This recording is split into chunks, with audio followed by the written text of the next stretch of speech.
Today we have a special guest, Jake Benson. He is a world-class powerlifter. He's top 20 of all time. We brought him in just for you guys to give us some tips on how to properly stretch and what are some tips for increasing our squats and our deadlift. So come with us today. We're going to change your workouts. All right, first thing is we want to get this low back loosened up. A lot of people sit all day, you're sitting in the car, so we want to get it loosened up before we get into our squats. The first thing we're going to do is lay down. You're going to spread your arms out, and you're going to bring your right leg to that left hand up here, and we're going to let that leg bob. We're going to do 20 bobs just like this for each side. Then we'll switch to the other side. This arm's going to want to come up, try to maintain it to the ground. Try to bring this leg up as high as you can to that hand. Get a nice stretch right in that low back. Okay, once we're done with this, we're going to sit up, spread your legs, and we're going to bring your legs together, bring it back, and then bring it back forward, just rolling that back out. Just like so.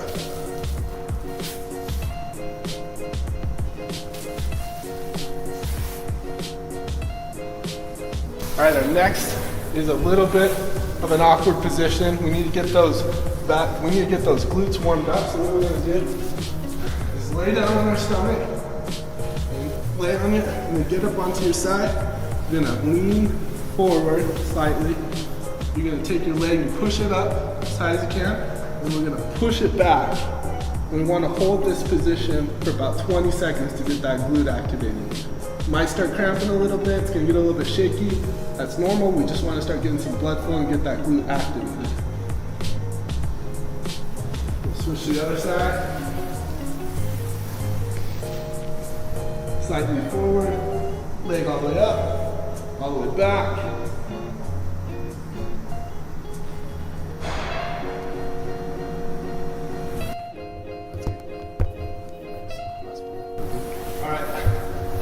Our next one, we're going to get on our hands and knees. We're going to go into a child's pose. Just going to hold it here just for about 2 seconds. Again, kind of following that block. We'll come into the upward dog. Get those hip flexors all nice and loose. Okay, next we want to warm up our legs unilaterally. A lot of times we have one dominant leg that likes to overpower the other. So to do this, we get a box. You want it to be about knee height. For me, that's about a 20-inch box. You're gonna put your first leg up, and you wanna put it into a squatting position. So we don't want your toe to be perfectly straight forward. We want that tilted out slightly. And then we're gonna do 10 step ups with this leg, just like so, with minimum push off of this back leg.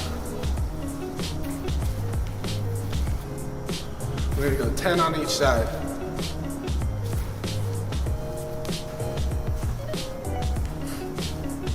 All right, last one that we're gonna do is a pistol squat.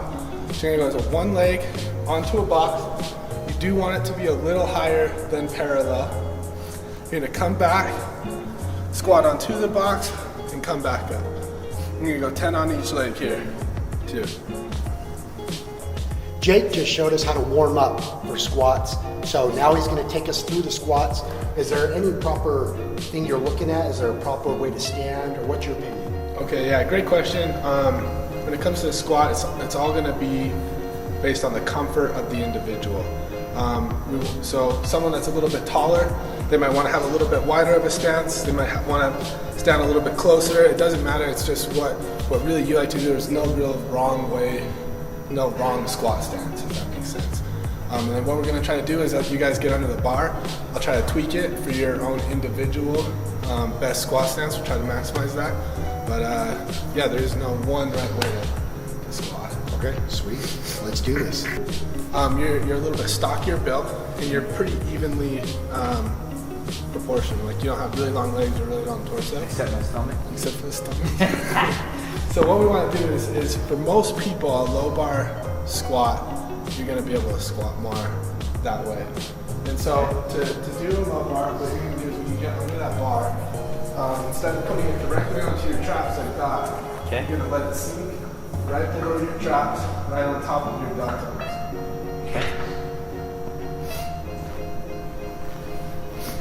And so it's gonna sit just a little bit lower. And what this does is you gotta imagine your whole spine, your whole back, your torso as a big lever, and we're shortening that lever. So like if you're squatting high bar and you have a hard time when you come down, your butt's coming back and then your back comes up, you definitely want to be at low bar squatting because we're shortening that lever to make it easier on your back. Got it. Got it. So let's go ahead and let's get in there. So yeah, so go to your normal spot.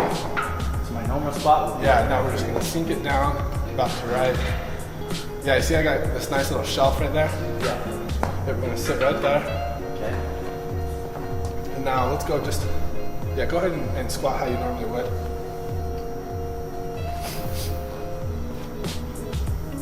One thing I'm looking for is we're seeing what the heels are doing. His heels stay on the ground very nice, which is great. He's got a nice spread with his legs. His glutes are coming through. That's a good looking squat right there. Oh, stop. Good? Yep, it's good. When I was doing it before, I was just doing it here, and then I'd go down, and a lot of times it pulled me forward. Right, it puts a lot of strain on that low back. Whereas if I put it right there on that shelf, it keeps me arched up. One thing I want to really pay attention to too as you switch to a low bar is when you come down, you're going to notice your elbows are going to want to shoot back when it starts getting heavy. So So like this? yeah, exactly. So one thing you want to do is make sure those lats get engaged by tucking them down Okay. just towards your body. Okay. And so it feels a little comfortable. And that's how we want to brace for your squat. Okay.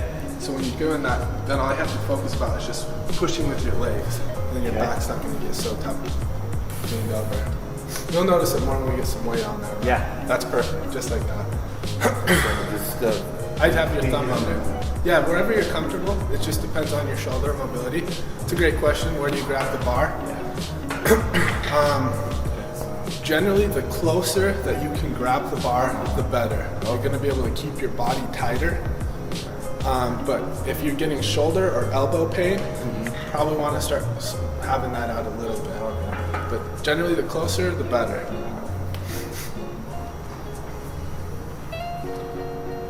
Go ahead and re-rack this real quick. Let's get this a little bit lower. So let's have your thumb over the bar.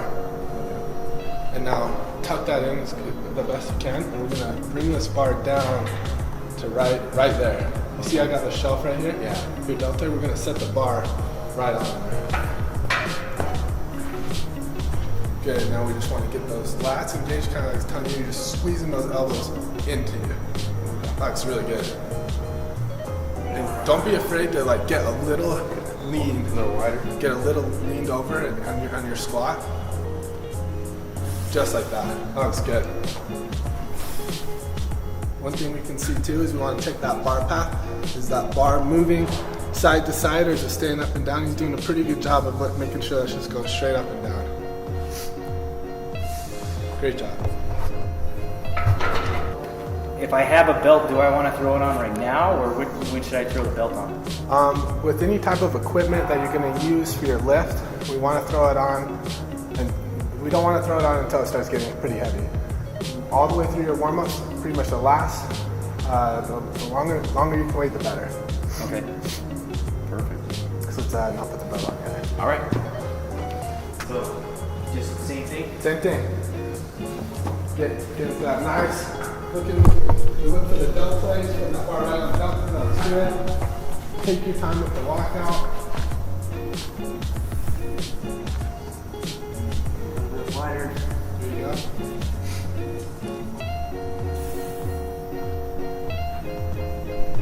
Three to five here. 3 to 5? Okay. Just get a couple in and also your Let's do it. Right there?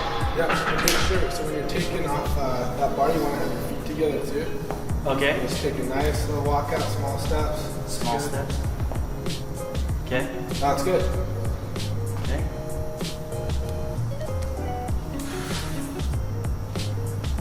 This dude is built to squat.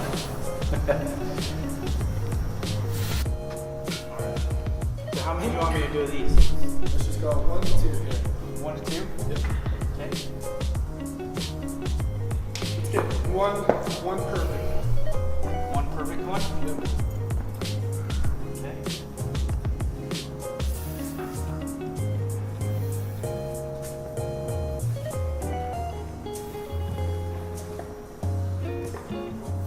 Nice. Bring it back in. Is that good? That's perfect. Okay, where do you put a belt? That again kind of comes down to preference in general, but in general, I would say you want that belt, like here's my hip bone right here. You want that belt just above the hip. Pretty much as low as you can get that belt is where we're gonna want that belt. Nice and slow, take your time. Latte.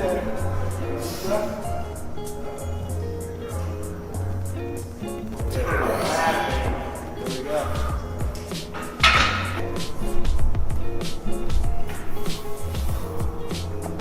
That big squat coming in.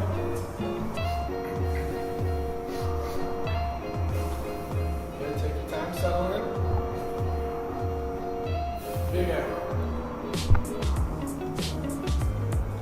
Easy. Whoops. Dude, that looks good. That's a good looking squat. We just finished our squats with Jake Benson, who's a world-class powerlifter. So if you want more info about Jake and his training, it's in the description below. I had a few questions myself. What's your eating like, to get super heavy lifts? Do you cater it a certain way? Oh yeah, no, that's a great question. I am actually a really big believer in the vertical diet. For those of you who don't know what it is, it's Stan Efferding's go-to diet. It's a lot of red meat, a lot of rice, a lot of sweet potato, that kind of stuff. And so the first thing you want to do is set your calories. And to set your calories, you just got to figure that out based on yourself. Get a trainer to help you pick that out. Then set your macronutrients. Then we want to set and make sure you're hitting all your micronutrients as well, just to break it down in a nutshell. Okay, awesome.